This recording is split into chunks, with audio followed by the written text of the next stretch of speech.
Don gospel media அன்புடன் வரவேற்கிறது. வணக்கம், இது டான் காஸ்பல் மீடியா. நான் உங்கள் டெல்லி. இன்றைக்கி ஒரு முக்கியமான நபரை நாம் நேர்முகம் காண போகிறோம். இவருக்கு கன்னியாகுமரி மாவட்டத்தை பொறுத்த வரைக்கும் அறிமுகம் தேவை இருக்காது, மற்றவங்களுக்கு தான் அவர் புதுசாக இருப்பார். இந்த பேட்டியோட முடிவில் அவரை நீங்களும் சரியான விதத்தில் தெரிஞ்சுக்கிங்கன்னு நான் நம்புகிறேன்.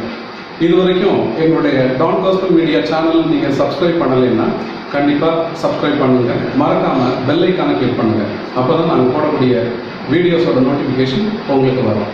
வாங்க நிகழ்ச்சிக்குள்ளே போகலாம். ப்ரைஸ்லாம் எப்படி இருக்கீங்க? நல்லா இருக்கு. சரி, ஆனால் நான் உங்கள்கிட்ட கேள்வி கேட்கறதுக்கு முன்னாடி உங்கள்கிட்ட ஒரு பாட்டு கேட்கலான்னு விரும்புகிறேன். ஒரு இசைக்கலைஞரை முன்னாடி வச்சுட்டு பாட்டு கேட்கலன்னா அவ்வளோதான் நல்லா இருக்கும். உங்களுக்கு பிடிச்ச மாதிரி ஒரு பாட்டோட இந்த நிகழ்ச்சி ஆரம்பிக்கலாம்னு நினைக்கிறேன். பாடலாமா? பாடலாம்.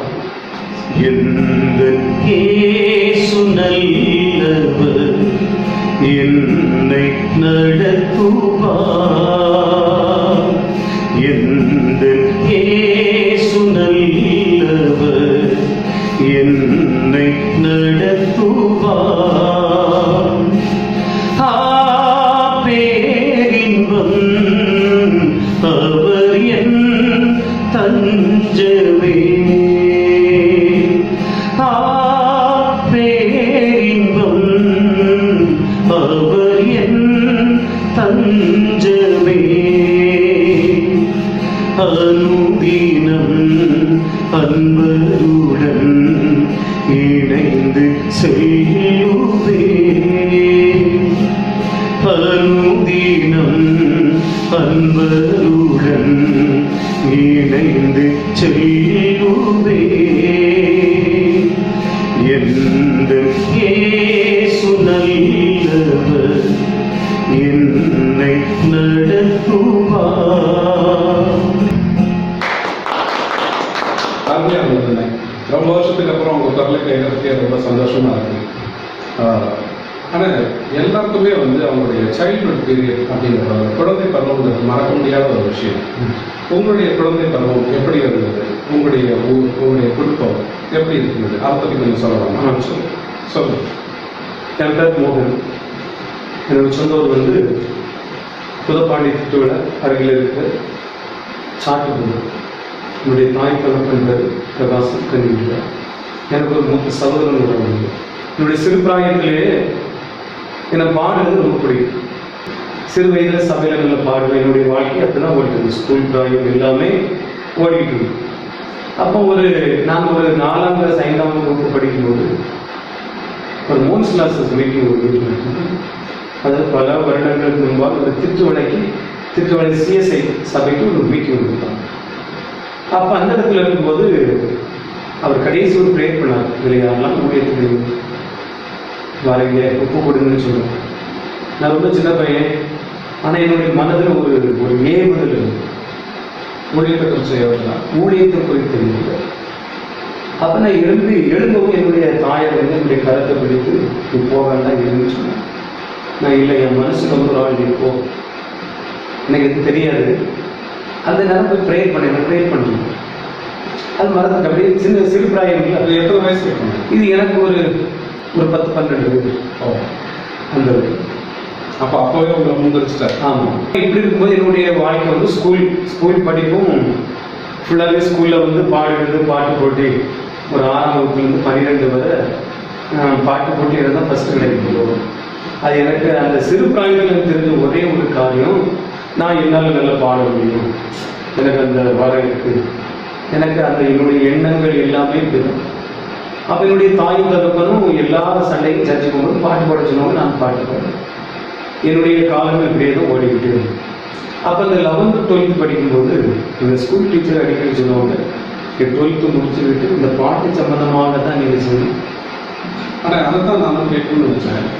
இன்றைக்கி பார்த்தீங்கன்னா டிவிகளில் ஸ்டார் சிங்கர், சூப்பர் சிங்கர் இந்த மாதிரியான நிகழ்ச்சி வந்ததுக்கப்புறம் இப்போ இருக்கக்கூடிய ஜென்ரேஷன் அவங்க என்ன ஃப்யூச்சரில் படிக்க போனாலும் கூட மியூசிக்கை ஒரு இன்ட்ரெஸ்டாக படிக்க வைக்கிறாங்க, செய்கிறாங்க. நம்முடைய குடும்பம் ஒரு விவசாய குடும்பம் தான். அது வசதி இல்லை. ஆனால் எப்படி அந்த காலத்திலேயே நீங்கள் சொல்கிறதுனா எப்படி 30 வருஷத்துக்கு முன்னாடி அந்த காலத்திலேயே எப்படி இசை பயிற்சிக்கு ஒத்துக்கிட்டாங்க? போராட்டமாக இருந்திருக்குமே. அதாவது என்னென்னா நான் எனக்கு வேலையே பாட்டு பாடுவேன். அது ஆற்றுல குடிக்கிறதா இருந்தாலும் வீட்டில் இருந்தாலும் எனக்கு எப்பவும் அந்த பாட்டை கேட்டு கேட்டு கேட்டு நான் சினிமா பாட்டும் பாடுவேன், கிருஷ்ணன் பாட்டும் பாடுவேன், எல்லா பாட்டும் அது ஒரு சிறு பிராயத்தில் இருக்கிறது நடந்துட்டு. அப்போ அந்த ஸ்கூல் அந்த 11th 12th படிக்கும்போது அந்த டீச்சர்ஸ் சொன்ன காரியம், உனக்கு வாழ்க்கையில் வந்து நீ வந்து மியூசிக் சம்மந்தமாக பாட்டு சம்மந்தமாக தான் செய்யணும் படிக்கணும். அப்போ நான் 12th முடிச்சுக்கிட்டு 92 94 12th முடிச்சுக்கிட்டு நான் மதுரை இசைக்கல்லூரியில் 3 வருஷம் மியூசிக் காலேஜ் முடிச்சு. அதெல்லாம் நான் கேட்குறேங்க, நீங்கள் வந்து இசைக்கல்லூரியில் படிச்சீங்க, டீச்சர்ஸ் மோட்டிவேஷன் பண்ணுறாங்க, உங்களுக்கு ஆர்வம் இருந்தது, குடும்பத்தார் எப்படி அந்த வசதி இல்லை அதை எப்படி ஒத்துக்கிட்டாங்க? அது வந்து மற்றவங்களுக்கு வந்து படிக்கணும், உத்தியோகத்துக்கு போகணும், அரசாங்க உத்தியோகத்துக்கு வரணும், அட்லீஸ்ட் ஏதாவது ஒரு வேலை பார்க்கணும் அப்படிங்கிறதான அவருடைய. அது இன்னொரு காரியம்னா என்னுடைய தகப்பனார் வந்து ரொம்ப முடியாமல் இருக்காங்க, வியாதியாக இருக்காங்க, அவங்க ரொம்ப முடியாமல் இருக்காங்க. நான் 12th முடிச்சுக்கிட்டு முதல் நான் படிக்க எங்கள் அம்மாட்ட சொன்னது வந்து ஸ்காட் காலேஜில் நான் வந்து பிஏ ஏதாவது எனக்கு வந்து டிகிரி படிக்கணும்னு எனக்கு ஆசை. அப்போ அவங்க சொன்னாங்க அதுக்குள்ள வசதி இல்லை, ஃபீஸ் கட்டுறது கூட பணம் கிடையாது. அப்போ எனக்கு இன்னொரு ஆசை என்னன்னா அந்த நேரம் சிபிஹெச்சில் 94 மெடிக்கல் ரெக்கார்டு அப்படின்னு ஒரு கோர்ஸ் உண்டு, அது படிக்கிறதுன்னு ஆசை இருந்து அதுன்னு சொன்னாங்க பணம் இல்லை, படிக்க வைக்கிறது கூட வசதி கிடையாது. அப்போ எனக்கு தெரிஞ்ச ஒரு காரியம் என்னால் எனக்கு பாட தெரியும். அப்போ என்ன செய்தேன், அந்த முயற்சியில் தான் நான் வந்து மியூசிக் காலேஜுக்கு எங்கள் ஊர்லேருந்து ஒரு சகோதரர் மூலமாக சேகருங்கிறதான ஒரு சகோதரர் மூலமாக தான் நான் முதல் மியூசிக் காலேஜுக்கு நான் படிக்கணும். அப்படி தான் என்னுடைய இசை பயணம் அப்படி தான் ஆரம்பித்தான். 3 வருஷம் காலேஜ் முடிச்சுக்கிட்டு திரும்ப மரபங்குடிக்குள்ள உத்தப்ப பாகவதர்னு ஒரு பாகவதர், அவர்கிட்ட ஒரு 2 வருஷம் அவர்கிட்ட மியூசிக் படிச்சு. அங்கே ராமச்சந்திர பாகவதர்னு ஒரு பெரிய பாகவதர் இருக்கு, அவர்கிட்ட ஒரு வருஷம் மியூசிக் படித்தேன். எனக்கு எண்ணங்கள், எனக்கு சிந்தைகள் எல்லாம் என்னன்னா, என்னால் முடியும், என்னுடைய முயற்சி, எனக்கு ஒரு தாளம் இருக்கு, நான் எப்பவும் அப்படிதான் இருக்கேன், என்னால் முடியும், எனக்கு இதுதான் சிறு பிராயத்தில் தெரிஞ்ச ஒரு காரியம். அதுதான் என்னுடைய கச்சேரி ஃபீல்டு. கிட்டத்தட்ட 92லேருந்து ஸ்கூல் படிக்கும்போது 92 94 ஸ்கூல் படிக்கும்போது சின்ன சின்ன ப்ரோக்ராம்லாம் பாடுவோம். அப்போவே ஆரம்பிச்சு நாம் அப்போவே கச்சேரி பாடுவோம். இசைக்கல்லூரிக்கு போகிறதுக்கு முன்னாடி அது மாதிரி படிக்கணும்னு அந்த வாஞ்ச உண்டு. அப்போ படித்தது ஊரில் நிறைய உண்டு. எங்கள் ஊரில் வந்து அதாவது ராஜி மாமா, அது மாதிரி ஒரு சேகர், அந்த மாதிரி ஒரு ஆள் உண்டு. இவங்க தான் என்னை வந்து மியூசிக் உள்ளாக கூப்பிட்டு போனாங்க. ஒரு ஆள் நமக்கு உந்துதல் இருக்கும்.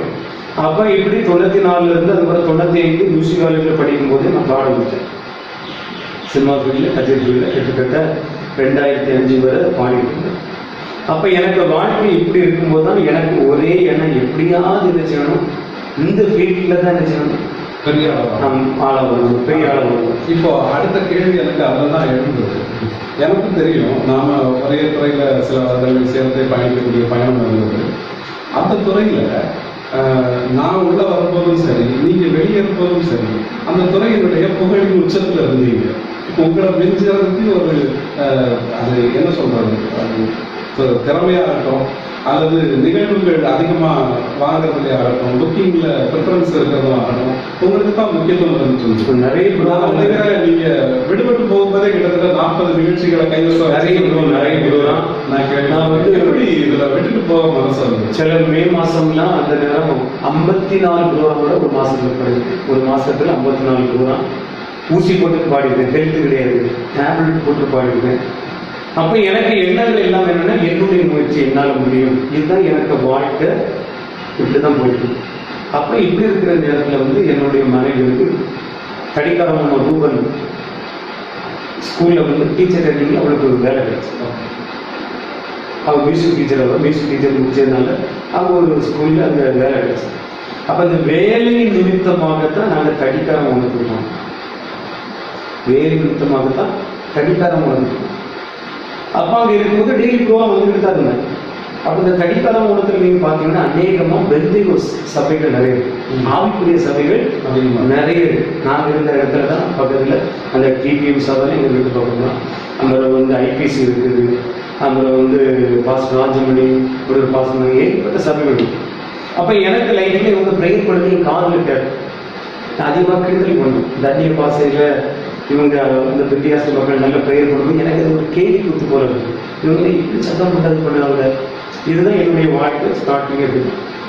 அப்போ இப்படி இருக்கும்போது அதாவது 2005 வருடம் அந்த நியூ இயர் 2004 முடிந்து 2005 31ஆம் தேதி அங்கே சிஎஸ்சி சபைக்கு தான் நாங்கள் ஒதுக்கி போயிட்டுருந்தோம் வில்சன் நகரில். அப்போ அந்த வாக்குத்தத்த வசனம் எடுக்கும்போது எல்லாரும் எடுத்தாங்க. அப்போ சிஎஸ்ஐ மாஸ்டர் என்ன சொல்லுவார், பிரதர் நீங்கள் போய் எடுக்காண்டாம், நீங்கள் போனால் கொய்யரில் யாரும் நினச்ச மாட்டாங்க, பாட்டு பாட மாட்டாங்க, அதனால் நீங்கள் மட்டும் இருந்துச்சுங்க. அப்போ பாடி முடிக்கவும் அந்த வாக்குத்தத்த வசனமும் அங்கே எல்லாம் முடிஞ்சிச்சு. அப்போ பாஸ்டர் சொல்லுவார், உங்களுக்கு முடிஞ்ச பிறகு இந்த மீட்டிங் முடிந்த பிறகு உங்களுக்கு நான் வாக்குத்தத்த வசனம் இல்லை, அது புதுசு உங்கள் வீட்டில் இருக்கு. அந்த வாக்குத்தத்த வசனம் எளிமையாக 33:3 என்னை நோக்கி நீ கூப்பிடு, அப்பொழுது நான் உனக்கு உத்தரவு கொடுத்து எனக்கு கருத்தில் கிடைச்ச வசனம் நீ அறியாததும் உனக்கு எட்டாததுமான காரியங்களை இருந்துச்சு. நான் கிறிஸ்தவனா இருந்தாலும் எனக்கு பாட்டு சினிமா பாட்டு டைட்டில் நான் என்ன வசனம் எழுதியிருந்தேன்னா நான் வீடு இருக்க மட்டும் நான் கர்த்தரை பாடுவேன். ஆனால் என்னுடைய வாழ்க்கையை ஃபுல்லாக சினிமா பாட்டு தான். இந்த பாட்டு பாடினாலும் ஜோம் பண்ணி தான் பாடுவேன். இசப்பா நான் பாட போட எனக்கு தொண்டை நினைச்ச கூடாது, தொண்டை கேட்டக்கூடாது தெரியாது எனக்கு. அப்போ இப்படி இருக்கும்போது அந்த வாக்குத்தத்த வசனம் என் கையில் கிடைச்ச உடனே என் பக்கத்தில் ஒரு பையன் எனக்கு இந்த வசனத்தை தாங்க ஏன் வசனத்தை உங்களுக்கு இருக்காரு. அந்த வசனம் அன்னைக்கு எனக்கு கிட்டே போய் ஆரம்பிச்சு. நிறைய பேர் நிறைய அனுபவங்கள் சொல்லியிருக்காங்க. எனக்கு அது ரொம்ப வித்தியாசமாக இருக்கும். என் கூட ஒரு ஆள் பேசுறது போலே இருக்கும். நீ எனக்கு ஊழியக்காக, நீ சிறு பிராயத்தில் எனக்காக நீ பாடுங்க.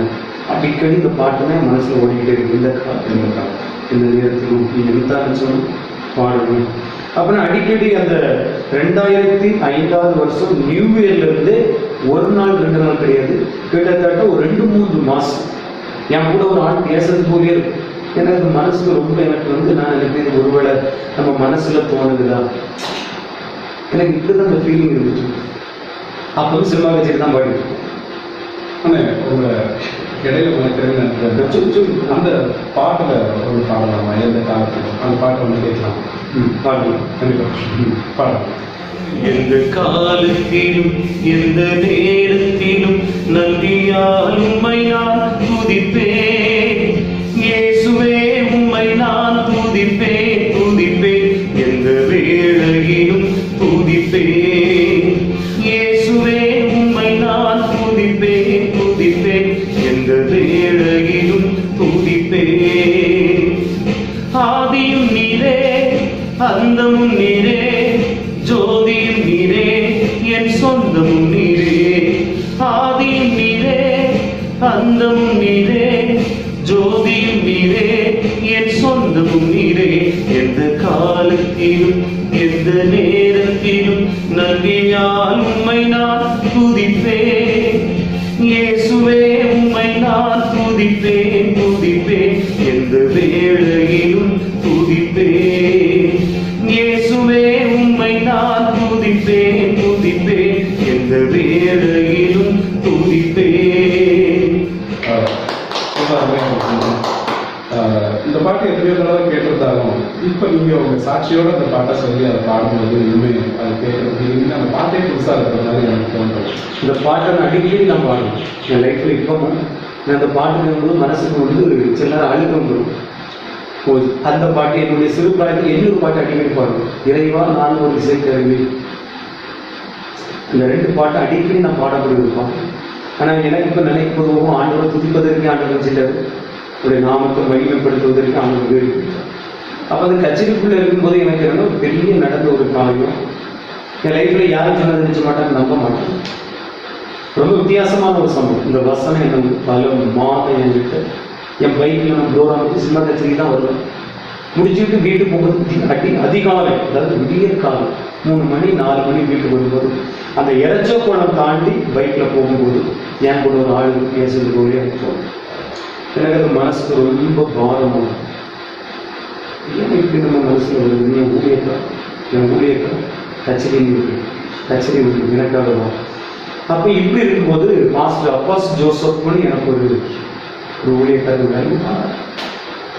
என் ஊழிய பாதையில் என்னுடைய கச்சேரி வாழ்க்கையில் எங்கள் ஊரில் மறக்க முடியாத சில நண்பர்கள், உங்கள் ஞானசேகர், இவங்க ராஜ்மாமா, இவங்க தான் எனக்கு கச்சேரி ஃபீல்டில் இருந்துச்சுனாங்க எனக்கு உதவி செய்வாங்க. நான் இயேசு அறிவதற்கு, அவர் தேவனாக இருந்தாலும் அவர் என்னுடைய ரட்சகராக இருந்தாலும் ஆண்டவர் அறிவதற்கு நம்ம 2 நபர் எனக்கு உதவி செய்வாங்க. ஒன்று ஒரு நபர் பேர் ஜான்போஸ், இன்னொரு நபர் பேர் தானி, ஊழியக்காரனுடைய மகன்.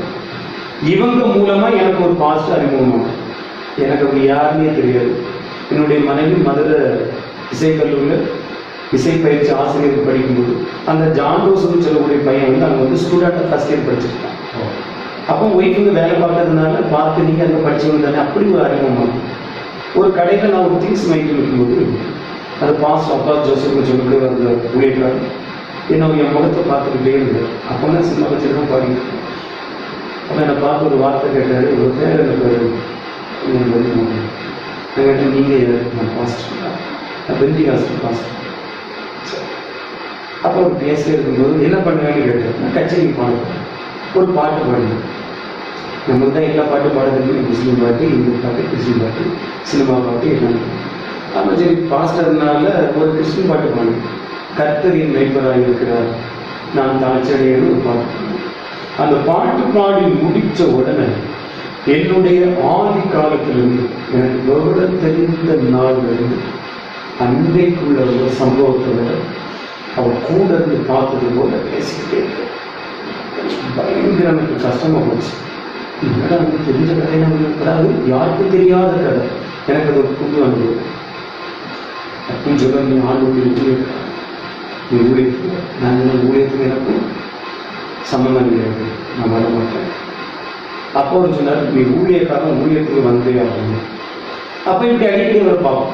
அது மாதிரி ஒரு நாள் என்கிட்ட திடீர்னு வந்து பேசுவார், ஒன்று ஆண்டு ஊழியத்துக்கு விடுவார், நீ ஊழியத்துக்கு நீ வரலன்னா ஒன்று ஆண்டோட அடிச்சே கொண்டு கொடுன்னு எனக்கு சொல்லுவார், ஒழுங்காக ஊழியத்துக்கு.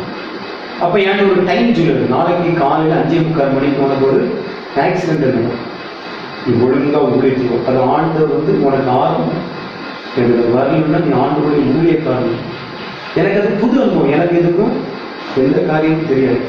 இதுக்கு முன்னாடி எனக்கு எதுவுமே தெரியாது, யாரும் பேசுனது கிடையாது. எனக்கு எல்லா ரகசியம் என்னுடைய தாய் தகப்பனுக்கு தெரியாத காரியம், மனைவிக்கு தெரியாத காரியம், ஆனால் ஆண்டவருக்கு தெரிஞ்சிருக்கு. அவங்க எல்லாமே வச்சுட்டாரு. அந்த ஆவியானவர் அவங்க கூட இருக்கு, எதையும் பற்றி அதாவது எந்த சொல்லக்கூடாத காரியத்தை அவர் பேசுனாங்க. நீ இப்படிதான் இருந்த, இதை பண்ண, இப்படி இருந்தா, இப்படி இருந்தா, என்ன இப்படி ஆண்டவன் பயன்படுத்துவார். அப்போ ஒரு எனக்கு ஒரு வார்த்தை சொன்னார், நாளைக்கு காலையில் 5:45 மணிக்கு உனக்கு ஒரு ஆக்சிடென்ட். அப்போ அது எனக்கு மனசுல வந்து ஒரு வீராப்பு போல இருக்கு. அது பார்த்துக்கிறது நான் இத்தனை வருஷம் பைக் ஓட்டிட்டு இருக்கேன், அது என்னதான் நடக்குன்னு பார்க்குறேன். அப்போ அந்த ஊழியர்கள் தனிக்காரமான ஒரு ஜான்போஸ் வீட்டில் தான் இருந்திருக்கு. அடுத்த நாள் காலையில் நான் போயிட்டு ஒரு இடத்துக்கு போயிட்டு வரும்போது கரெக்ட் 5:45 மணிக்கு அந்த திருட்டுவளை தாண்டி ஒரு பைக் இருக்கு, திருசனூர். அந்த பைக் அன்னைக்கு ஓப்பனிங், அந்த பைக் ஓப்பனிங் அன்னைக்கு அவர் சொன்ன டைம் 5:45 மணி. கரெக்டாக நான் டைம் பார்த்து 5:42, என்னை 3 நிமிஷம் இருக்கு. நான் டைம் பார்த்து தான் நான் ரொம்ப கவனமாக ஓட்டிகிட்டு இருக்கேன். அப்போ பைக்கில் வரும்போது ரோட்டில் அந்த சைடு ஒரு பாட்டியும் இந்த சைடு ஒரு தாத்தாவும் பேசிட்டு இருந்தாங்க. காலையிலே வேலைக்கு போக முடியல. இவங்க பேசி ரெண்டு நினைச்சிட்டாங்க. ரோட்டில் வந்தவொடனே நான் அவங்க மேலே பைக் இடிச்சிருப்போனாங்க. டேன் பண்ணும்போது பைக் இடிச்சிருந்தேன். ரோட்டில் டைவ் ஆகி என்னுடைய கால் வந்து பைக்கில் உள்ள பம்பரில் மாட்டிச்சு. கிட்டத்தட்ட ஒரு 50-60 அடி ரோட்டில் வச்சுட்டு எடுத்து கிட்டத்தட்ட ஒரு 1.5 மாசத்துக்கு மேலே நடக்க முடியாமல் கட்டிப்பட்டு. அப்போ நான் உழுந்து எழுப்பி எங்கே போன தடிக்காரங்க ஒவ்வொரு பாஸ்டரை பார்த்தேன். அந்த பாஸ்டர் என்ன பேசினார், நீ கீழே விழுந்ததாட்டி என் ஆமியார் என்று சொன்னார். நான் சொல்ல கீழே விழுவே இல்லை. அப்போ திரும்ப அவங்க சொல்ல இல்லை நீ விழுந்த. நான் சொன்ன விழலை. அதான் எனக்கு வந்து அவங்க என்ன சொல்லிதாரு பார்ப்போம். அப்போ வந்து இந்த பாஸ்டர் நான் கீழே விழுந்து. அப்போ அன்னைக்கு நான் ஆண்டு கொடுப்போம். ஆண்டவரே எனக்கு நடந்து நம்ம வந்து ஒரு கிறிஸ்தவனாக இருந்தாலும் இந்த பைபிளுக்கும் எனக்கு எந்த ஒரு சம்பந்தமும் கிடையாது, தொடர்பு கிடையாது. நமக்கு யார் அப்படின்னு சொல்லியும் தரல. அப்போ அன்னைக்கு நம்ம கூடுது, ஆண்டவரே இந்த மே மாதம் வரை நான் கட்சி தரேன். நம்ம எல்லாத்தையும் வந்து ஊழியர்கள் செஞ்சு வந்து அப்பவுமே நான் திட்டமிட்டேன். நம்ம என்னுடைய எல்லா பழக்க வழக்கங்களும் கட்சியில் இருக்கும்போது நல்ல ட்ரிங்க்ஸ் இருக்கும். எங்கள் அம்மா அப்பாக்கோ என்னுடைய சகோதரனுக்கோ ஊருக்கு யாருக்கு தெரியும், யாருக்கு தெரியும். என்னுடைய சேர்க்கைகள் எப்படி என்ன ப்ரோக்ராம் முடிஞ்சு ட்ரிங்க்ஸ் எடுத்துகிட்டு போகிறது, காலையில் போகும்போது ஃப்ரீ ஆகிடும். எல்லா படமும் ட்ரிங்க்ஸ் அடித்தது, தான்பிராக்கு, கணேஷ், நல்ல சினிமா, வேலையை சினிமா பார்க்கணும், பாட்டு வாங்கணும், இப்படி எல்லாவற்றையும் என்ன செய்வேன். அப்பவுமே தீர்மானம் பண்ணுவேன், அந்த மாதிரி என் வாழ்க்கையிலுமே நான் விட மாட்டேன். அதன் பிறகு அந்த ஆவியானுடைய அந்த தொடர்பு வந்து அதிகமானது. எனக்கு தெரியாது, நிறைய சம்பவங்கள். அப்புறம் அப்போ மே மாதம் 2005 மே மாதம் 28ஆம் தேதி எல்லாவற்றையும் விட்டு ஊழியத்துக்கு புது அனுபவம். எல்லாரும் விதவிதமாக பேசினாங்க. ரொம்ப கஷ்டம். கிட்டத்தட்ட ஒரு 2.25 வருடம் எனக்கு யாரையும் தெரியாது. அப்போ இப்படி இருக்கும்போது அந்த கடிகாரத்தில் அந்த சபை கேட்டு விடும்போது அப்போ வந்து நாங்கள் செய்ய கேட்டு விடுவோம். இந்த சம்பவம் நடக்கும்போது ஒரு நாள் எனக்கு லூஸ் மோஷன் ஆயிடுச்சு. காலை 8 மணிக்கு சேசத்தில் ஆனதுன்னு ஆரம்பிக்கும், 8:30. அப்போ ஒய்ஃபு போயிட்டா எனக்கு போக முடியாது. எனக்கு மனசில் ஒரு கஷ்டம் என்னன்னா, சண்டே கண்டிப்பாக ஆண்டவர் நினைச்சணும், ஆராதிக்கணும். ஒரு 9-9:30 லூஸ் மோஷன் சரியாயிடுச்சு. அப்போ நினச்சேன், ஏதாவது ஒரு சபைக்கு நினைச்சணும் நம்ம போகணும். அப்படிதான் போது அந்த சபைக்குள்ள நமக்கு போகணும். ஏன்னா போகும்போது ரொம்ப ஆச்சரியமாக இருந்தது. அப்படிதான் அந்த சபையில் போய் பின்னாடி பக்கத்தில் போய் நினைச்சேன். அப்படிதான் என்னுடைய ஆவிக்குரிய வாழ்க்கைக்கு. அப்போ கிட்டத்தட்ட ஒரு 2.25 வருடங்கள் நெருக்கம்னா தாங்க முடியாத நெருக்கம். ஒரு மாசத்துல கையில் 10 ரூபா கூட கையில் கிடைக்கல. அப்போ எனக்கு கடிகாரம் மட்டும் இந்த ஜாம்பஸ், இந்த தானியல், நம்ம வின்ஸ்டந்து, நம்ம வந்து தங்கத்துறை நிறைய ஃப்ரெண்ட்ஸுங்க இருந்தாங்க, நிறைய ஹெல்ப் பண்ணாங்க. ஃபுல்லாக ப்ரேயர் தான், ப்ரேயர், பைபிள் வாசிப்பு, உபவாசம், பைபிள் வாசிப்பு, உபவாசம். அப்போ அந்த யார் அந்த அப்பா ஜோசப் பாஸ்டர், அவர் கூட ஒரு 2 வருஷமாக ஊழியத்துக்கு. அவர் கூட ஊழியத்துக்கு போகும்போது எனக்கு வாஞ்சைகள் கூடிச்சு. நிறைய வியாதிஸ்தர்கள், நிறைய காரியங்கள் நேரில் பார்த்துட்டு ரொம்ப 5 மாதம் 6 மாதம் படுக்கையில் இருப்பாங்க, ரொம்ப வியாதியாக இருப்பாங்க. அந்த ப்ரேயர் பண்ணும்போது உடனே ஆண்டு செய்வார், உடனே லீவ். அவர் கூட எங்கே ஊழியத்துக்கு போனான்னா பொன்முடி எஸ்டேட், கேரளா, வெள்ளக்கடை, அப்புறம் வந்து பஞ்சமுடு, இப்படி தான் இருந்துச்சு. அப்புறம் பாலமுடி எஸ்டேட். அது மாதிரி என்னுடைய வாழ்க்கையில் இன்னும் ஆண்டவர் அறிவதற்கு வந்து கடிகாரத்தில் பாஸ்டர் ராஜமணி ஒரு பாஸ்டர், அவர் தான் என்னுடைய ஆவிக்குரிய தடுப்புனாங்க. அங்கே போய் தான் உபதேசம் கேட்டு ஞானஸ்நானம் எடுத்து அந்த சபையில் தான் அவங்க மெம்பராக இருந்தாங்க. எனக்கு லைஃப்பில் வந்து முதல் எனக்கு சுவிசேஷன் சொன்ன ஒரு நபர் தான் அவர் ஜேக்கப்ஸ் நினைப்பான். என்னுடைய ஆவிக்குரிய வாழ்க்கையில் வந்து அந்த ஒரு கிட்டத்தட்ட ஒரு 4-5 வருடம் வந்து நெருக்கம் தாங்க முடியாத. அதை தான் நானும் கேட்கணும்னு நினச்சேன். இப்போது நீங்கள் வந்து சினிமா துறையில் இருக்கும்போது திரைப்பட பாடல்களை மேடையில் பாடும்போது ஒன் ஆஃப் த பீக்கஸ்ட் சிங்கர் நீங்கள் தான். நல்ல வருமானமும் இருக்கிறது. திருப்பி அதை விட்டுட்டு வரும்போது உண்மையிலேயே வருமானம், தொழில் அந்த மாதிரி குறைஞ்சிருக்கும், உங்களுக்கு வருமானம் பிரச்சனைகள் வந்துருக்கும். இது ஒரு பக்கம் நீங்கள் ஃபேஸ் பண்ண வேண்டியது இருக்கும். இன்னொரு பகுதியில் என்னென்னா, பொதுவாகவே இன்றைக்கு ஒருத்தங்க கிறிஸ்தவனாக இருக்கிறான் அல்லது ஒரு ஊழியம் செய்ய போகிறான் அப்படின்னா அது ஏதோ பணம் சம்பாதிக்கிற ஒரு இடம் அதிகம். அங்கே போனால் பணம் ஏதோ கொட்டும், வெளிநாட்டில் இருந்து கொட்டுன்றதுனால விமர்சனங்கள் எல்லாம் வைக்கிறாங்க. நான் எந்த ஊழியமும் செய்யலை. ஆனால் நான் வந்து எனக்குள்ள ஆவியானவருக்கு ஏறி நான் அந்த சினிமா துறையை விட்டு நான் வேலைக்கு வரும்போது எதையவே எனக்கு முன்னாடியே சிலர் வந்து அந்த மாதிரி அதை நேரடியாக விமர்சனமாக வைக்காமல் அது இன்டெரக்டாக என் முகத்துக்கு நிறைய வந்து அதை ஒரு விமர்சனம் நான் பணம் சம்பாதிக்கிற ஒரு இடமான ஒரு விமர்சனத்தை வைக்கிறாங்க. இந்த மாதிரியான விமர்சனங்களும் உங்களுக்கு வந்துருக்கும். ஏகப்பட்டது கேட்டுருக்காங்க. இது எப்படி எதிர்கொள்ளுங்க? ஏன்டா கேட்பாங்க, தொழில் அப்படி இருக்குது, உங்கள் பிஸ்னஸ் எப்படி இருக்குது. அப்புறம் சொன்னால் 1 மாதம் கூட வந்துடுங்க, 1 மாதம் கூட வந்துடுங்க. அப்போ நிறைய பேர் என்கிட்ட கேட்டிருக்காங்க. எனக்கு ஒரு 10 லட்ச ரூபா கிடையாது, அந்த 10 லட்சம் நீங்கள் தந்தா உங்கள் கூட உயர்த்துக்கு வந்துடும். இப்படி தான் நிறைய பேர் வந்து ஃப்ரெண்டுங்க விளையாட்டு. இப்படி தான் என்னுடைய ஆவிக்குரிய வாழ்க்கை. ஒரு 5 வருடம்லாம் ரொம்ப நெருக்கம், தாங்க முடியாத நெருக்கம். ஒரு விழிக்கிழமை நான் தூங்கிட்டு சொப்பனை பார்த்தேன். சொப்பனத்தில் ஒரு நபர் கொண்டு எனக்கு ஒரு திட்டம், ஒரு கன்வென்ஷன் நோட்டீஸ் தாங்க. இன்னைக்கு நாளைக்கு மறுநாள் வெள்ளி சனி ஞாயிறு வீரப்பள்ளியில் உள்ள ஏஜி சபையில் கன்வென்ஷன், நீ கண்டிப்பாக அதுக்கு வரணும். அப்போ நான் வந்து என்னுடைய சபை பாஸ்டரை கேட்டோம். நம்ம சொன்னாங்க, இந்த கன்வென்ஷன் நடக்குது, எங்களுக்கும் அழைப்பு தந்திருக்காங்க, நாங்களும் வரணும். அப்போ நானும் ஒரு பாஸ்டர் பையன் வந்து என் கையில் 42 ரூபாய் கையில், 10 ரூபா நோட்டு, ஒரு 20 ரூபா நோட்டு, 2 10 ரூபா துட்டு. அப்போ இந்த கன்வென்ஷனில் பாஸ்டர் சொல்லுவார், கன்வென்ஷன் ரொம்ப தேவை இருக்குது, அதனால உங்களுக்கு வந்து ஓசை இல்லாத காணிக்க போடுங்க. அப்போ இதை சொல்லும்போது எனக்கு மனசு கஷ்டமா இருக்கும். இத்தனையோ மாதம் வருஷம் கழிச்சு 45 வச்சுருக்கு. அப்போ போராடாமல் மனசுலாம் நினச்சிருக்கு. அப்போ என் கூட வந்து அந்த ஃப்ரெண்டு சொல்லுவாரு, அண்ணா உங்களுக்கு ரூபா இருக்குன்னா காணிக்கைக்கு ரூபா பண்ணுறேன். அவன் கேட்டதுனால தான் நினச்சேன் அவனுக்கு ரூபா எடுத்து கொடுத்துட்டு நானும் 1 ரூபா காணிக்கை போட்டேன். காணிக்கை போட்டு அந்த கன்வென்ஷன் பிரசங்கியாக சொல்றது பேசுகிறேன். வேதாந்தத்தில் உள்ள அந்த விதவையை பற்றி பேசுகிறேன். பேசினாத ஆலயத்தில் இருக்கும்போது ஒரு உதவி அந்த அவர்கிட்ட அந்த 2 காசு இருந்தது. ஒரு ஆலயத்தில் பட்டவரையும் கிடையாது.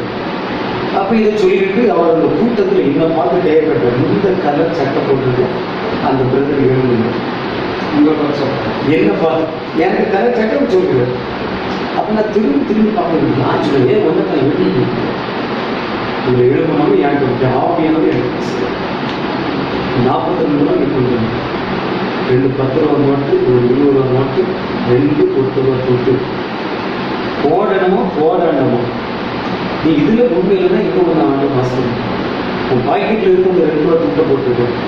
அந்த 2 ரூபாய் நீ ஆண்டு கொடுக்காம நீ வச்சுட்டு என்னை ஒழிச்சு வச்சுட்டு அப்போ என்கிட்ட எடுத்து வெளியே காட்ட சொன்னேன். எடுத்து வெளியே காட்ட என் மனசு ரொம்ப கஷ்டமாக இருக்கும். அது எல்லாருக்கும் வச்சு கேவலப்பட்டுருமே. அந்த ஊழியர்கள் ஒரு வார்த்தை சொன்னால் நீ போகும்போது எனக்கு பார்த்துருக்கு. நான் மீட்டிங் முடிஞ்சு அந்த ரூமுக்கு போகும்போது என்னோட ரொம்பவே சுகம் தோணும். நான் உள்ளே போனோடனே அந்த சேரில் இருந்துன்னு சொன்னேன். ஏன்னா மனசில் ஒரு பானம் எல்லாருக்கும் வச்சு தேவைப்படுத்துது. இன்னும் உள்ளே போனால் இப்படி சத்தம் போடுவாங்க, பேசுவாங்க, கோவப்பட்டு அந்த தயக்கத்தில் தான் நான் உள்ள போனேன். இந்த சேரை போட்டு இருக்க வச்சு எனக்கு பேசுகிறேன். ஆண்டு உள்ள 4 கோயிலுக்கு ஊழியத்தை கொண்டு போகிறதுக்கு அவர் கையில் ஸ்கெட்ச் எடுத்து ஒரு மேப்பை போட்டு இந்த மாதத்துக்கு நாகர்கோயிலுக்கு அப்போ நாங்கள் பாஸ்டர் என்கிட்ட இருக்கிறதே இந்த 2 வருடம் இருந்துச்சு. இந்த நாளுக்கு நாகர்கோயில் இருக்கிற உன் மகள் ஒரு பெரிய ஸ்கூலில் படிப்பான். அவர் என்ன தீர்க்க தரிசனம் சொன்னாலும் அப்படியே என் வாழ்க்கையில் சொல்லி நடந்து. அது மட்டும் இல்லாமல் ஒருத்தோட ஒரு மீட்டிங் போயிட்டு வரும்போது மேல்புறத்தில் அலெக்ஸ்னு ஒரு சகோதரன் ரவிலிஸ்ட் அவன் ஒரு கன்வென்ஷன் கூப்பிட்டுருந்தான். அருமான சர்வீஸ் ஆர்மி சபையில் ஒரு கன்வென்ஷன். அந்த கன்வென்ஷன் எங்கே நடந்ததுன்னா அருமான அந்த பஞ்சாயத்து ஆஃபீஸ் பக்கம் ஒரு கல்யாண மண்டபத்தில் வச்சுதான் மீட்டிங் நடக்கும். ஒரு ஆர்சி சர்ச்சுக்குள்ள ஒரு கல்யாணம் நடக்கும். அப்போ மீட்டிங் போகிறதுக்கு நேரத்தில் எனக்கு இருக்கிறது வெறும் 50 ரூபா தான். என்கிட்ட 1 ரூபா கிடையாது. போயிட்டு திரும்ப வரணும்னா பெட்ரோல் போட்டால் தான் வச்சு முடியும், வர முடியும். அப்போ மீட்டிங் நடக்கும்போது நான் தான் காணிக்கை படிப்பானேன். அந்த காணிக்கைக்கு நான் தான் ப்ரேயர் பண்ணேன். எனக்கு ப்ரேயர் பண்ண சொன்னேன். எனக்கு மனசு ரொம்ப பாரம் வரும். ஆண்டவரே எனக்கு 1 ரூபாய் இல்லை, என் அவ்வளோ தான் இருக்குது. இந்த காணிக்கை போட்டால் எனக்கு வீட்டுக்கு வச்சு முடியாது, போக முடியாது. நான் இதை நினச்சிட்டே வரும்போது ஆற்றூர் தாண்டி பிஎன்ஓ அந்த சீச சட்டத்தை கற்றுக்கிட்ட வந்து என் பைக் பஞ்சர் மட்டும் கிடையாது, மலைச்சாரல் அடிச்சுக்கிட்டே. அப்போ எனக்கு அங்கே யாரையுமே தெரியாது. என் மனசு ரொம்ப வேதனையோடு நான் நினைக்கிறோம் காணிக்கை போடாதனால ஆண்டவன் பனிஷ்மெண்ட் கொடுத்தாரு. நான் இதை நினச்சி அப்படியே யோசிச்சுட்டு இருக்கும்போது என் காரில் வந்து ஒரு நபர் வந்து பேசுகிறேன். ஒரு பைக் ஸ்டார்ட் பண்ணிருக்கோம். அப்போ நான் மனசில் சொல்கிறேன் பஞ்சரான வண்டி எப்படி போகிறேன். நான் அப்படி பார்த்து பஞ்சராகி டயர்லாம் சப்பி போய் ஓடாது, அப்படிதான் இருக்கும். அந்த நபர் திரும்பவும் என்கிட்ட பேசுறது. நான் சொல்ல வண்டி ஸ்டார்ட் பண்ணுவேன். நான் உடனே எனக்கு இந்த சத்தம் வந்து அதிகாரமுடைய சத்தமாக இருக்கும். ஒரு நண்பனை போல பேசுகிறேன், அதிகாரத்தோடு பேசுகிறேன். நானும் பைக்கில் ஏறி வண்டி ஸ்டார்ட் பண்ணேன். ஸ்டார்ட் பண்ண வந்து எனக்கு முன்னாடி ஒரு நபர் யார் இருந்தது என்னால் உணர முடிஞ்சு. எனக்கு வண்டி வந்து பேலன்ஸ் ஆகும். ஏதோ ஒரு வெயிட் ஒன்று ஆய்வு செய்யல முன்னாடி கிட்டத்தட்ட என் வீடு வருகிறது வரையில் அந்த நபர் என்னவோ பேச எனக்கு ஆரம்பத்துலேருந்து உள்ள காரணம் நீ எனக்கு இப்படி இருந்தால் அவங்களுக்கு வச்சுக்கணும், நீ உண்மையாக இருக்கணும், இல்லாத சேர்க்கணும். ரொம்ப ஏங்கிறது பொதுவாக எனக்கு அழுதுனாலே எனக்கு வராது. அன்னைக்கு அழுது ஏன்னா அவருடைய வார்த்தை அப்படிப்பட்ட ஒரு மகிமையான வார்த்தை. அவர் என் வீட்டுக்கிட்ட வந்தோடனே பைக்கு ஓடல, பைக்கு அப்படியே ஸ்டாப் ஆகிடுது. அதுபோது தான் எனக்கு தெரியும் பஞ்சரான வண்டி இத்தனை கிலோமீட்டர் ஓடிடும். பல வருடங்களுக்கு முன்பாக அநேக ஊழியக்காரர்களே சாட்சியம் கேட்டேன். அப்போ கிண்டல் போடுங்க, அது எப்படி வண்டி ஓடும், பெட்ரோல் இல்லாமல் எப்படி கார் ஓடும், டீசல் இல்லாமல் எப்படி வண்டி ஓடும். அவங்க சொல்ற கதையை பார்த்தா என்ஜினே இல்லாமல் கார் ஓடுறதுன்னு சொல்லுவாங்க. எனக்கு அப்படிதான் கிண்டல் பண்ணியிருக்கேன். ஆனால் என் லைஃப்பில் ஆண்டவர் ஒரு பெரிய ஒரு இருந்துச்சு, மறக்க முடியாது. அதுபோல் இடத்துல ஊழியத்தில் இருக்கும்போது எனக்கு நினைத்து ரொம்ப விலகி நிறைய வெளியே கூட்டிகிட்டு போவோம். அந்த பிள்ளைங்க வரும்போது எனக்கு மனைவி அப்பப்போ மயங்கி கீழே வந்து அப்படின்னா டாக்டர் வந்து எலும்பு தேய்வு துணி துவைக்கக்கூடாது, வேலை செய்யக்கூடாது. அதே பிரச்சனை எனக்கு. அப்போ ஆண்டுக்கு ஒரு நாள் 2 பேர் வந்து அந்த வேதனையில் கஷ்டத்தினால 2 பேர் வந்து ஒரு நைட்டு 9 மணிக்கு 2 பேரும் எங்கள் வீட்டில் உங்களுக்கு பேசிட்டு ஒரு வாஷிங் மிஷின் வாங்கினா நமக்கு பிரச்சனை கிடையாது, துணி துவைக்க வேண்டாம், கழுத்து பிரச்சனை இருக்காது. அப்போ ஒய்ஃபு சொல்லுவாங்க மாவரைக்கிறதுக்கு ஒரு கிரைண்ட் வரணும், என்னால் இந்த கல்லை வச்சு முடியல, தூக்க முடியல, டேபிள் கிரைண்ட் வரணும். அடுத்து சொல்லி ஒரு குக்கர் வாங்கணும், கரண்ட் அடுப்பில் வைக்கிறதுக்கு ஒரு பாத்திரம் வாங்கணும். ஒரு 2 நாள் கழியல எனக்கு கேட்டு வந்து எனக்கு வந்து விளையாட்டாக பேசினேன். பிரதர் உங்களுக்கு எதாவது வேணும்னா சொல்லுங்க, உங்களுக்கு வாங்கி பாரு. அப்படி பிரதருக்கு சொல்ல பிரதர் இப்படி வாங்கி வச்சு வந்து ஃப்ரிட்ஜில் வச்சுட்டு நாசமாகிட்டு எனக்கு சொல்ல நாளைக்கு வந்து நான் ஃப்ரிட்ஜ் வாங்கி போகிறேன். அவருக்கு ஜாலியாக பேசுகிறேன். நான் நினச்சேன் அவங்க ஜாலியாக சொல்லிக்கிறேன். அடுத்த நாள் சொல்லுறது வாங்க உங்களுக்கு ஃப்ரிட்ஜ் வாங்கி போகிறேன். நான் சரி அது பண்ணாமல் சொல்லி என் கையில் ரூபாய் வச்சு அந்த சரி பண்ணாமல் அந்த ரிப்பேர் பண்ணாமல் போட்டு நான் சரி பண்ணேன். இப்போ அடுத்த நாள் எங்கள் வீட்டிலே வந்து கேட்டது உங்களுக்கு வேறு எங்கே இந்த வீட்டில் வந்து. அப்போ நாங்கள் வாஷிங் மிஷின் அவரே கேட்டது வாஷிங் மிஷின் தான் உங்களுக்கு. அப்போ நாளைக்கு உங்கள் வாஷிங் மிஷின் ஏதாவது உங்களுக்கு கொடுக்கணுங்கிறதே. ஆமாம் ஒரு எண்ணம். அப்போ இப்படி இருக்கும்போது அவங்களுக்கு சில காரியங்களுக்கு நாங்கள் சேர்ந்து ஜெபம் பண்ணோம். அவங்க எதெல்லாம் ஆண்டவர்கள் கேட்டாங்க அந்த ஆண்டவர் அர்ப்பணிச்சு அந்த நன்றி கடனுக்காக இவர்கள் அவங்க ஏதாவது செய்யணும்னு அவங்க ஒருவேளை ஆண்டு வெளிப்படுத்திட்டு சரி இந்த நாங்கள் கடைக்கு போனோம். எங்களுக்கு வந்து எதிர்பார்த்த 7 வருஷத்துக்கு முன்னாடி இந்த வாஷிங் மிஷின் 24,500 அந்த கடையில் இருந்தது. இதுதான் விலை போட்டு வாஷிங் மிஷின் அதை வைத்திருந்தேன். அது மட்டும் இல்லை என்னுடைய மனைவி சேரில் ஈடுபட்டுருந்தாங்க என்னோட ஒரு விஷயம் போட்டு. அப்போ நாங்கள் என்னதெல்லாம் வீட்டில் என் மனைவிகிட்ட நான் பேசினோமோ அதை கேட்ட ஆவியானவர் என்ன செய்தார், அவர்கிட்ட பேசி அந்த டேபிள் கிரைண்ட், அந்த குக்கர், அந்த கரண்ட் அடுப்பு வைக்கக்கூடிய அந்த பாத்திரம். அப்போ நாங்கள் நினச்சி ஒரு வீட்டுக்கு வாங்கணும். அது எல்லாவற்றையும் வாங்கி கொடுத்து ஒரு வார்த்தை கேட்டது இன்னும் நாங்கள் போகணும். இது இந்த ஆண்டவருடைய அன்பை நான் உணர்ந்தோம். அதாவது ஆண்டவர் சொன்ன ஒரு வார்த்தை உலகத்தில் முடிவு தெரிந்தது சகல நாட்களிலும் நான் உங்களுடனே கூட இருக்கிறேன். உலகத்தான பார்த்து ஆண்டவர் சொல்லுங்க அந்த வார்த்தையின் படி இந்த தகவலுக்கு பிள்ளைகள் மற்றும் ஆண்டவரையும் அநேக காரியங்கள் செய்தார். அது மட்டும் இல்லை இப்போ கொரோனா நேரத்திலேயும் அநேக ஜனங்கள் கொண்டு விளைவிச்சது. ஆகாரம், அரிசி, பணத்தேவைகள், காய்கறி, வீட்டுக்குள்ள ஸ்நாக்ஸ் என்னென்ன உண்டோ எல்லாமே பண்ணாங்க. அது மட்டும் இல்லை பிள்ளைகளுடைய படிப்பு பாருங்கள். எனக்கு ஃபீஸ் கட்டுறது கூட இந்த எதுவுமே கிடையாது. ஃபீஸ் கட்ட ஒன்றும் கிடையாது. 25,000 வந்து அட்மிஷன் போட்டுக்கணும். நாங்கள் அதுக்கு ப்ரேயர் தான் பண்ணோம். ஒரு ஊழியக்காரர் வந்து ஆண்டவர் 10,000 போட்டார். இன்னொரு நபரை போட்டு ஆண்டவர் 10,000 பண்ணார். இன்னொரு நபர் ஒரு 5,000 பண்ணார். அதில் இன்னொரு காரியம்னா ஆண்டவர்கள் நிறைய தந்தார் இல்லைன்னு சொல்றது கிடையாது. ஆனால் ஆண்டவர் தரத்துக்கு எங்களை நிறைய சேர்த்து சோதிக்கிட்டார். அவர் தரத்துக்கு இதை கொண்டு நார்கிட்ட கொண்டுன்னு சொன்னார். நாங்கள் 3 கிலோ மனசு வேதனைப்படவும் இல்லை முகம் போனவோ ஏனென்றால் இது பண்ண அந்த காரணம் அந்த பணம் எங்கே பணம் கிடையாது. அவர் எஜமான், அவர் தந்தார், அவர் கொடுக்க சொன்னார். அப்படி அநேக காரியங்கள் நாங்கள் உண்மையாக இருந்ததுனால நீங்கள் யார் யாருக்கு கொடுத்துருக்கீங்க? அதாவது தகவல் சொல்லுங்கள். 2 பேருக்கு அப்படி கொடுத்துருக்கோம். 2 பேருக்கு நிறைய பேர் கொடுத்துருக்கோம். ஒரு முறை வீட்டில் 2 ரூபாய் இருந்தது. ஒரு ஊழியக்காரங்க ஒரு காரியம் இருந்துச்சு. எனக்கு சம்பளம் கட்டணும் எல்லாம் முடிஞ்சு ஒரு 10,000 மட்டும்தான் எனக்கு பேலன்ஸ். அந்த ரூபாய் மட்டும் இருந்தால் பிரதர் நான் வேலை நாளைக்கே முடிஞ்சு அடுத்த நாள் சபை ஓப்பன் பண்ணணும். அப்போ என் கையில் ரூபாய் அப்போ மனைவிட்டு தான் அந்த 10,000 கொடுக்கணும். அந்த 10,000 எடுத்து கொடுத்த ஒரு 3-4 நாள் தான் எனக்கு வாஷிங் மிஷின் எல்லா பொருளும் நான் கொடுத்து 10,000 ஆண்டவர்கள் தவிர 36,000 சில்லறைக்குள்ள. அது மட்டும் என்ன ஒரு காரியம் சொல்லும்போது ஆண்டவர்கள் அடிக்கடி ஒரு காரியம் சொல்லுவோம். எப்போ ஊழியத்துக்கு போயிட்டு வந்தாலும் அந்த ரூபா ஓரமாக கிடையாது. எனக்கு ஒரு ரூபா எனக்கு உள்ளது என்ன செய்யணும். நாங்கள் இதுவரை ஆண்டவர் கொடுத்தது 10க்கு 1 அப்படி கூட எங்கள் லைஃப்பில் கொடுத்ததே இல்லை. எங்கள் மனசில் எவ்வளோ தோணுதோ இப்போ 1000 ரூபா தான் 100 ரூபா காணிக்கணும். சில நாள் 500 வச்சுக்கணும், 700 வச்சுக்கலாம். இந்த ஆண்டவருக்கு எனக்கு யாராவது இருக்குது அதுக்குள்ள ஆட்கள் இருந்துச்சவங்க தெரியும். இப்படி ஆண்டவருக்கு ஒரு காரியம் சொல்லுவோம். அந்த வில்லுக்குரிய அந்த பூண்டு பாலம் இருக்குது. பூண்டு பாலம் பக்கத்தில் அந்த மாம்பழத்துறை ஆறுன்னு ஒரு டேம் இருக்கும். அது பக்கத்தில் ஒரு ஃபேமிலி இருக்கும். அந்த வீட்டுக்காரர் தென்னை மரத்துல இருந்து கீழே வந்து முதுகெலும்பு உடனே ரொம்ப முடியாமல் சாப்பாடு ரொம்ப வலிக்குது. நாங்கள் வீட்டில் ப்ரே பண்ணும்போது ஆவியாக பேச இந்த இடத்துல அப்படி ஒரு ஆள் சாப்பாடு வழியில் சின்ன கை வழியோ பால் கூட வழியில் ரொம்ப வேதனைப்பட்டாங்க. ஆனால் நீ என்ன சொன்னால் வீட்டில் அவங்க போகும்போது காய்கறி, அரிசி, பிள்ளைகளுக்கு பால் பாக்கெட்டு, ஸ்நாக்ஸு, துணி கூட கொண்டு போனோம். எனக்கு ஒய்ஃபு எனக்கு சட்டையெல்லாம் கொண்டு போனோம். இப்படி போய் இப்படி போகணும். நாங்கள் டவுட்டில் தான் போனோம். எங்களுக்கு அது புது அனுபவம் இப்படி இருக்குமா. ஆனால் அந்த வீடை கேட்கும்போது அப்படி ஒரு நபர் வந்து அப்படி ஒரு சந்தோஷம் அழுதாங்க. ஆனால் இப்படி செய்வாங்க. இப்படி தான் எங்கள் வாழ்க்கையில் நிறைய சம்பவம் செய்வாங்க. அவர் சொல்லதை கூட கேட்டுட்டு இருக்கோம். இன்னும் எங்களுக்கு ஒரே ஒரு எண்ணம், இந்த பூமி நமக்கு முக்கியம் கிடையாது, நம்ம இதோட 2 போதும் வாழ்ந்த கிடையாது. இப்படி அந்த பரம காணாமல் இருந்துச்சு போகணும். ஒரு மனுஷனுக்கு துவக்கத்தை விடவும் முடிவு ரொம்ப முக்கியம்.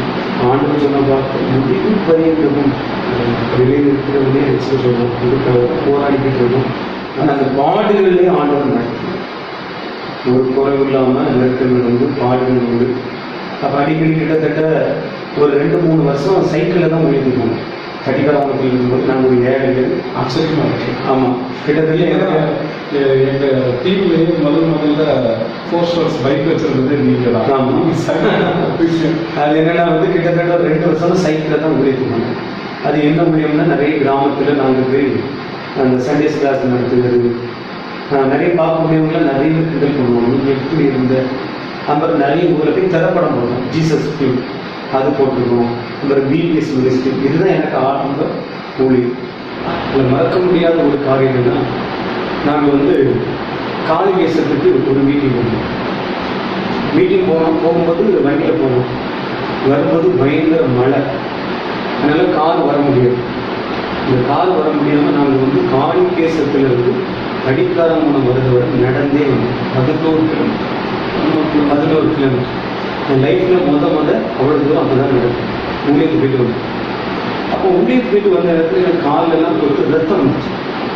காலெல்லாம் கொடுத்து ரத்தம் வந்து பழைய மனைவி ஸ்கூல் போயிட்டு காலேஜ் போயிட்டு நான் ஆண்டவருக்கு ப்ரே பண்ணிட்டேன். ஆண்டவரே எவ்வளவோ அற்புதம் செய்யுது, எனக்கே அற்புதம் செய்யணும், எனக்கு ஒரு அற்புதம் செய்யும் சொல்லிட்டு படுத்துட்டேன். எனக்கு தூக்கம் வந்துச்சு. நான் கட்டில் தூங்கிட்டு இருக்கும்போது என் கட்டில் வந்து ஒரு ஆள் ஆட்டி விட்டுருந்தாங்க. சோமேபுரத்தில் மரக்கட்டில் நான் படுத்திருந்தேன். ஒரு ஆள் வந்து என் கட்டில் கையை வச்சு ஆட்டி விடுவேன். அது ஒரு மறக்க முடியாத ஒரு சம்பவம்னா, அந்த கட்டில் வீட்டுக்கு செவ்வதை தாண்டி வெளியே போயிட்டு உள்ளது. இதை நான் தத்துவமும் பார்த்துக்கிட்டு இருக்கேன். எனக்கு மறக்க முடியாத ஒரு சம்பவம்.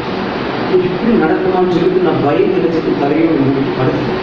அதுக்கப்புறம் ஒரு 2 மணிக்கு முடிச்சு பார்த்தா காலையில் ஒரு புண்ணு கிடையாது, ஒரு வலி கிடையாது. அப்போ ஈவினிங் நைட் நாங்கள் ப்ரே பண்ணும்போது ஆவியானவர் ஒரு நபர்கிட்ட பேசுகிறேன். என்கிட்ட அற்புதம் கேட்டேன். நான் தான் வந்து ஒரு நினைச்சேன் இந்த ஒரு காரியம் செய்வேன்.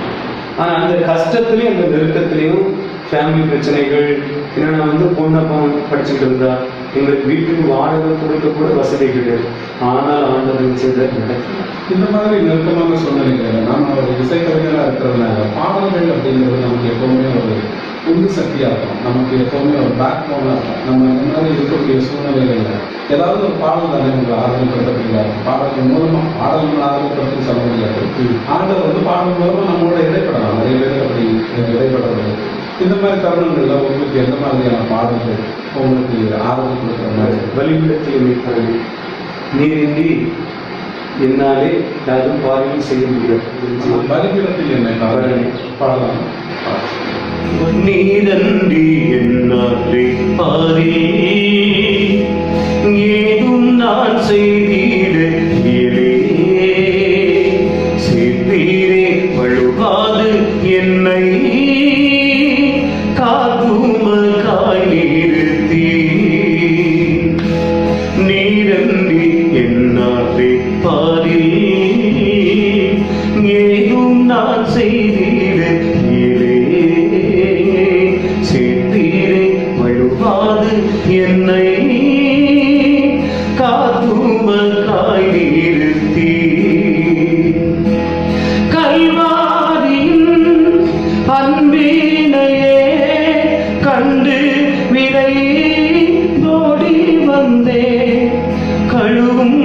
திருரத்தாலே கருவீங்க இருதயத்தை கழுவும் திருரத்தாலே கருவீங்க இருதயத்தை பலிபீடத்தில் என்னை பரலே படுகிறேனே இந்த வேளை படியேனை திருசித்தம் போல ஆண்டு நடத்திடுவே படியேனை திருசித்தம் போல ஆண்டு நடத்திடுவே. ஊழியத்தில் ஒரு கான்ட்ரவர்சியலான கேள்விதான். நான் ஏற்கனவே உங்கள்கிட்ட கேட்டேன், சம்பாதிக்கிறதுக்காக மினிஸ்ட்ரிக்கு வர்றாங்க, கிறிஸ்தவங்களை மாறுறாங்க அப்படிங்கிற மாதிரியான பிம்பத்தை இப்போ சொல்கிறாங்க. ஒரு 20 வருஷம் 30 வருஷத்துக்கு முன்னாடி கிறிஸ்தவங்க அப்படின்னு சொன்னால் மார்க்கத்தை சேர்ந்தவங்க கொஞ்சம் மரியாதையாக பார்ப்பாங்க. ஏன்னா கொடுக்கப்பட்ட மக்களுக்கு, ஏழை மக்களுக்கு அவங்களுக்கான வாழ்வாதாரம், அவங்களுக்கான கல்வி, அவங்களுக்கான மருத்துவம், அவங்களுக்கான மரியாதை இதையெல்லாம் கொடுத்தது கிறிஸ்தவம் அப்படிங்கிற ஒரு எண்ணம் தான் மக்களுக்கு, ஒரு நேர்மறையான எண்ணம் தான் மக்கள்கிட்ட இருக்குது, மாற்று மதத்தினருக்கு இருக்குது. ஆனால் சமீபத்தில் உதாரணமாக ஒரு 10 வருஷத்துக்கு முன்னாடி பார்த்தீங்கன்னா கிறிஸ்தவங்கனாலே மதம் மாற்றுறவங்க அல்லது ஆள் பிடிக்கிறவங்க அல்லது பணத்தை கொடுத்து ஏமாத்துறவங்க, அவங்களுடைய கலாச்சாரத்தை சீரழிக்கிறவங்க, அவங்களுடைய பாரம்பரியத்தை மாற்றுறவங்க, இப்படியான விமர்சனங்கள் வைக்கப்படும். எப்போ நம்மளை சரியான விதத்தில் நேர்மறையாக பார்த்தவங்க, நன்றியோடு பார்த்தவங்க கூட இன்றைக்கு எதிரியாக பார்க்குற மாதிரியான ஒரு சூழ்நிலையை உருவாக்கி வச்சிருக்கிறாங்க. இந்த மாதிரியான சூழ்நிலையை பற்றி நீங்கள் என்ன நினைக்கிறீங்க? உங்களுக்கு அவங்கள பற்றி என்ன பதில் சொல்கிறீங்க? இந்த இன்னொரு காரியம் குறை சொல்ல அப்படின்னு வச்சுக்கோங்க. சொல்லிட்டு தான் இருக்கும். ஆண்டவர் குறை சொல்லுது, தேசநாதர் குறை சொல்லுது, அவரே பெயர் சூப்புகளின் தலைவர்னு சொன்னாங்க. அவருக்கு வீட்டு எஜமானே இப்படி சொன்னால் உங்களே என்ன சொல்லுவாங்க. இது ஆவிக்குரிய வாழ்க்கைன்னு சொல்லும்போது நம்ம அவர்களை நிலைத்திருந்தால் எதுவுமே என்ன செய்யாது. அந்த அன்பு நாள் நமக்கு வாழ்க்கை அது இந்து வாழ்க்கையில் நம்ம என்ன பிரச்சனை இருந்தாலும் நம்ம சாட்சியாக வாழும்போது யாருமே நமக்கு பிரச்சனை மாட்டாங்க. அந்த எல்லாருக்கும் அன்பாக இருந்து அந்த ஆண்டுடைய அன்பு வெளிப்படும் போது யாருமே நமக்கு பிரச்சனை பண்ண மாட்டாங்க. சொல்லக்கூடியவங்க இருக்கிற காலம் வரையும் சொல்லிட்டு தான் இருக்கணும். அதை நம்ம பார்த்தாலே சொல்ல முடியாது, ஊழியம் செய்ய முடியாது. நமக்குன்னு சில திட்டம் இருக்கு, சில தீர்மானங்கள் இருக்கு. ஆண்டவர் எதுக்கு நம்மளை அழைத்தாரோ அந்த காரியத்தை பார்த்து மட்டும் சொல்லணும். அதாவது வேதம் சொல்லும்போது உனக்கு சத்தமே விட்டார். இந்த ரசிக்கப்பட்ட ஊழியத்து வந்த நேரத்தில் பயங்கர பிரச்சனை எல்லாமே குடும்பத்தினால தான். குடிச்சிட்டு இருக்கும்போது ரொம்ப நல்லவங்க தான், பைபிளை தோக்கும்போது எல்லாருக்கும் எப்படி இருக்கும், கெட்டவங்க தான் இருக்கும். அப்படி ஆண்டவர் நிறைய பேர் ஆண்டவர் கூட இருந்ததுனால ஆண்டவர் நடத்தினார், தேவையை சந்தித்தார். ஒவ்வொரு நாளும் எனக்கு மனைவி பிள்ளைங்க இதுவரை கிட்டத்தட்ட 15 வருடங்கள் ஆண்டவர் எங்கள் வாழ்க்கையில் ஒரு தகப்பனாக, ஒரு சகோதரனாக, ஒரு சிநேகிதனாக, ஒரு நல்ல மெய்ப்பனாக நினைச்சிட்டு இருக்காரு வெளிநாட்டு. நன்றிங்க. இவ்வளோ நேரம் உங்களுடைய நேரத்தை எங்களோட செலவிட்டதுக்காக ரொம்ப நன்றி. உங்களுக்கும் உங்களுடைய குடும்பத்திற்கும் பிள்ளைகள் மனைவி எல்லாருக்கும் நம்மளுடைய திரும்ப உங்களை தாங்கணும். உங்களுடைய ஊழியத்தில் உங்களுடைய சரிப்பிரகாரமான உங்களுடைய தேவைகள் எல்லாத்தையும் நாங்கள் சந்திக்க முடியாத எங்களுடைய காஸ்பல் மீடியா சேனல் மூலமாக உங்களை வாழ்த்துறோம். நீங்கள் இந்த நாளில் இப்படி ஒரு எதிர்பார்க்காத ஒரு காலம் இப்படி அந்த சாட்சியை கேட்டதுக்காக உங்களுக்கு நான் உடைந்த பாத்திரம் தான் அது உமக்கே தெரியும், தேவன் பயன்படுத்துகிறேன், இது யாருக்கு புரியும். உடைந்த பாத்திரம் தான் அது உமக்கே தெரியும், தேவன் பயன்படுத்துகிறேன், இது யாருக்கு புரியும். உதவாது என் நீதி உதவாது, நீங்க இல்லாம என் இதயம் இயங்காது. உதவாது என் நீதி உதவாது, நீங்க இல்லாம என் இதயம் இயங்காது. நீங்க இல்லாம என் இதயம் இயங்காது. நீங்க இல்லாம என் இதயம் இயங்காது. தேவகுமாரா தேவகுமாரா என்ன நினைச்சிருந்த, தேவகுமாரா தேவகுமாரா கொஞ்சம் நினைச்சிடுங்க. நீங்க நினைச்சா ஆசீர்வாதத்தா என்ன மறந்தா எங்கே போவேனா. நீங்க நினைச்சா ஆசீர்வாதத்தா என்ன மறந்தா எங்கே போவேனா. தேவகுமாரா தேவகுமாரா என்ன நினைச்சிடுங்க, என்ன கொஞ்சம் நினைச்சிடுங்க.